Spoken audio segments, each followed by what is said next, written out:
முதலாம் பாகத்தில் இந்த உலகத்தின் அழிவு தானியேல் தீர்க்கதரிசி சொன்ன பாழாக்குகிற அருவருப்பு என்பதானது பரிசுத்த ஸ்தலத்தில் நிற்பதிலிருந்து ஏறத்தாழ 3.5 வருடங்களில் இருக்கும் என்று பார்த்தோம். இரண்டாம் பாகத்தில் இந்த உலகம் எப்பொழுது அழியும் என்பதற்கான குறிப்பு பாபிலோனிய சாம்ராஜ்யத்தின் ராஜா நேபுகாத்நேச்சார் கண்ட கனவின் விளக்கத்தில் உள்ளது என்றும் அந்த கனவு சரித்திரபூர்வமாக எவ்வளவு உண்மை என்பதையும் பார்த்தோம்.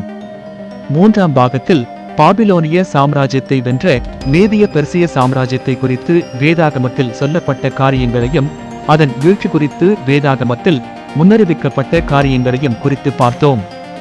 நான்காம் பாகத்தில் மேதிய பெர்சிய ராஜ்யத்தை எப்படி கிரேக்க சாம்ராஜ்யம் வென்றது என்பதை பற்றியும் அதற்கு பிறகு கிரேக்க சாம்ராஜ்யத்தில் நடைபெற்றவைகள் எப்படி வேதாகமத்தில் முன்குறிக்கப்பட்டபடியே சரித்திரத்தில் நிறைவேறினது என்பதை பற்றியும் பார்த்தோம். இந்த காணொளியில் கிரேக்க சாம்ராஜ்யத்தை வென்ற ரோம சாம்ராஜ்யத்தை குறித்தும் அது குறித்து வேதாகமத்தில் சொல்லப்பட்டவைகள் சரித்திரத்தில் நிறைவேறி உள்ளதா என்பதையுமே நாம் காணவிருக்கிறோம். நேபுகாத்நேச்சார் கனவில் கண்ட சிலையின் 4ஆம் பகுதி.